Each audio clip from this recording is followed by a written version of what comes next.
TVN 청취자 여러분 안녕하십니까? 하나님의 말씀으로 사랑과 행복을 전하는 7월 22일 금요일 기도력 방송입니다. 오늘 말씀의 제목은 하나님의 우애로이며 주제 말씀은 창세기 45장 8절 말씀입니다. 그런즉 나를 이리로 보낸 이는 당신들이 아니요 하나님이시라. 하나님이 나를 바로에게 아버지로 삼으시고 그 온 집의 주로 삼으시며 애굽 온 땅의 통치자로 삼으셨나이다. 창세기 45장 8절. 찬미가 445장 아버지여 나에게 기도하는 방법과를 들으시고 함께 말씀 나누겠습니다.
성자 하나는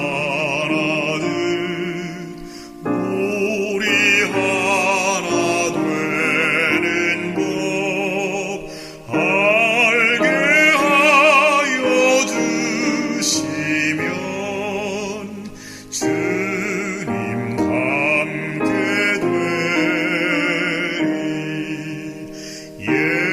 예수님과 같이 되기 원하오니 매일 그분 더욱더 닮게 하옵소서.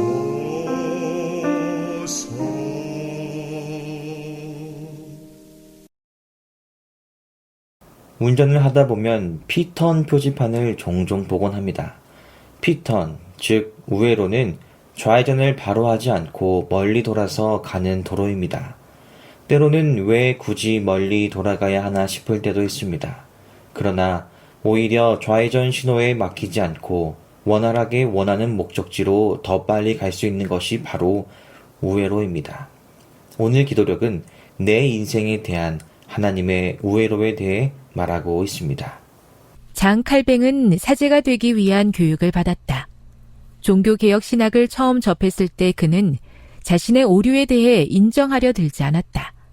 그러다가 이단자로 지목된 순교자가 광장에서 공개적으로 화형당하는 모습을 지켜본 뒤에야 뭔가 잘못되었음을 확신했다. 절망과 어둠의 상황에서도 평온하고 용감했던 이단자의 모습에 칼뱅은 충격을 받았다. 어느 날 칼뱅의 사촌이 그에게 이렇게 말했다. 세상에는 오로지 두 가지 종교가 있어. 하나는 인간이 만들어낸 종교인데 예식과 선행으로 자기를 구원하려고 하지. 다른 하나는 성경에 등장하는 종교인데 오로지 하나님의 거저 주시는 은혜로만 구원을 얻는다고 가르치는 종교야. 칼뱅은 속죄하시는 그리스도의 희생에서 소망을 찾았고 예수님의 보혈만이 우리의 죄를 씻어줌을 인정했다. 신교도가 되어 프랑스에서 도망친 장 칼뱅은 1536년에 스위스 바젤로 이동하다가 사정상 제네바로 우회하게 되었다. 거기서 칼뱅은 기욤 파렐을 만났고 파렐은 종교개혁을 위해 도움이 필요하다며 칼뱅을 붙들었다. 그렇게 성령에 의해 또 다른 종교 개혁자가 탄생한 것이다. 제네바를 거쳐 멀리 돌아가는 길이 칼뱅에게는 불편했을지도 모르지만 거기에는 하나님의 뜻이 있었고 그 결과로 성경을 하나님의 말씀으로 받아들이는 믿음이 더욱 확산되었다. 마르틴 루터 울리 찌빙글리가 시작한 종교개혁을 완성시켰다는 평가를 받는 프랑스의 출신의 종교개혁가 장 칼뱅. 그는 어느 날 평온하게 죽어가는 순교자를 보고 마음의 변화가 시작됩니다. 그는 성경의 진리를 찾아 나섭니다. 그리고 그는 종교개혁을 이끈 인물 중 하나가 되었습니다. 그러나 그는 종교개혁 신학을 접하자마자 곧바로 종교개혁의 지도자로서의 역할은 하지 않았습니다. 그가 구교인 로마 가톨릭에서 신교인 개신교로 개종을 한 뒤 1536년 스위스 바젤로 가야 했으나 사정이 생기어 제네바에서 같은 프랑스 출신의 기욤 파레를 만나게 됩니다. 그 결과 기나긴 설득을 통하여 장 칼뱅으로 하여금 종교개혁에 동참하게 합니다. 사실 원래 칼뱅은 스트라스부르에 정착하기 위해 가려 했으나 전쟁의 길을 막아 예정에 없던 제네바에서 하룻밤을 지내게 되었고 이 소식을 들은 제네바의 종교 지도자인 파렐이 즉시 칼뱅을 찾아와 그가 종교개혁에 동참하게 된 것이죠. 그리고 그 결과로 성경에 대한 칼뱅의 믿음은 더 강해지고 더 커지게 된 것입니다. 처음부터 그는 종교개혁의 아버지가 아니었습니다. 제네바의 우회가 그를 종교개혁의 아버지로 변모시킨 것입니다. 살다 보면 뜻하지 않게 가던 길을 멀리 돌아가야 할 때가 있다. 요셉은 형들을 만나러 갔다가 이집트의 노예로 팔려갔다.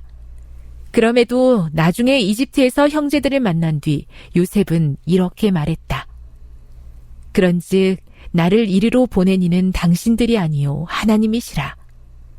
가족과 생이별한 것은 물론 비극이지만 하나님은 그의 불행한 형편까지 이용해 자기 백성을 구하는 역사를 이루셨다.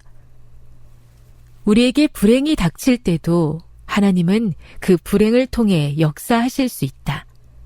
우리가 문제에 부딪힐 때 하나님께서는 더 큰 그림을 보신다. 우리의 상황 속에서 활약하시는 하나님의 손길을 바라보자. 흉악한 것만 보이는 상황에서도 하나님은 유익한 것을 내다 보신다. 여러분, 기도력 말씀처럼 인생을 살아가다 보면 뜻하지 않게 가던 길을 멀리 돌아갈 때가 있습니다. 이럴 때 어떤 생각을 하시나요? 바쁜데 왜 이럴까? 왜 하필 이런 일이 일어난 거지? 불만과 불평이 나올 수 있습니다. 그러나 요셉이 형들을 만나러 갔다가 애굽에 팔려 종된 후 다시 형제들을 만났을 때 하였던 그 말처럼 인생의 우회가 뒤돌아보니 하나님의 더 큰 계획을 향한 인도하심이었다는 사실을 바라볼 때 오늘 나의 이해가 가지 않는 그 길이 어쩌면 나를 향한 더 큰 계획의 우회로라는 사실을 깨닫게 되는 것입니다. 여러분, 출애굽기 13장에는 다음과 같은 기록이 있습니다. 바로가 백성을 보낸 후에 블레셋 사람의 땅의 길은 가까울지라도 하나님이 그들을 그 길로 인도하지 아니하셨으니 이는 하나님이 말씀하시기를 이 백성이 전쟁을 하게 되면 마음을 돌이켜 애굽으로 돌아갈까 하셨습니다. 그러므로 하나님이 홍해의 광야 길로 돌려 백성을 인도하시매. 그렇습니다. 이스라엘 백성이 그들에게 약속된 가나안 땅에 이르는 길은 우회하는 홍해의 광야 길이었습니다. 블레셋 사람의 땅의 길은 가나안 땅으로 가는 지름길이었으나 호전적인 블레셋 민족이 이스라엘과 전쟁을 할 경우 그 결과를 하나님께서는 다 아시고 그들을 멀리 돌아가게 하신 것입니다. 여기서 우리는 하나님의 우회로 속에 숨겨진 그분의 은혜와 사랑을 발견할 수 있는 것입니다. 여러분, 그러므로 오늘 하루 우리가 해야 할 일은 바로 하나님의 우회로 속에 숨겨진 나를 향한 그분의 사랑을 발견하는 것입니다. 때로는 그것이 내 생각과 다를 수 있습니다. 때로는 고통스럽고 때로는 믿기지 않을 수도 있습니다. 그러나 그 하나님의 우애로 속에 숨겨진 그분의 사랑의 의도를 내가 찾아 깨닫는다면 그 우애로는 오히려 목적지로 가게 도와주시는 올바른 길이며 안전한 길이라는 사실을 알게 될 것입니다. 혹시 내 삶이 지금 멀리 돌아가는 우애로 속에 있는 삶이라면 오늘 하루 그 속에 숨겨진 우리 하나님의 놀라운 사랑을 찾도록 노력하는 우리 모두가 되길 바라며 말씀을 마치겠습니다. 기도하시겠습니다. 하늘에 계신 우리 아버지 하나님, 오늘 하루를 시작할 수 있음에 감사드립니다.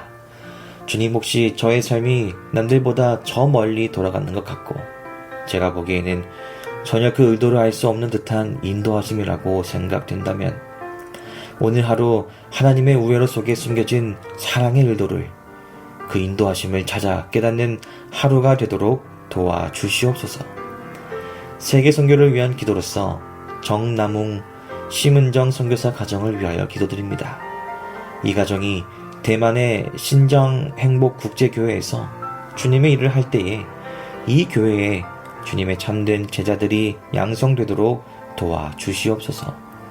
그리하여 그들의 영적인 삶을 통하여 삶에서 하나님을 증거하는 일을 통해 주님의 복음이 이 지역에 더 널리 선포되기를 예수 그리스도의 이름으로 기도드립니다.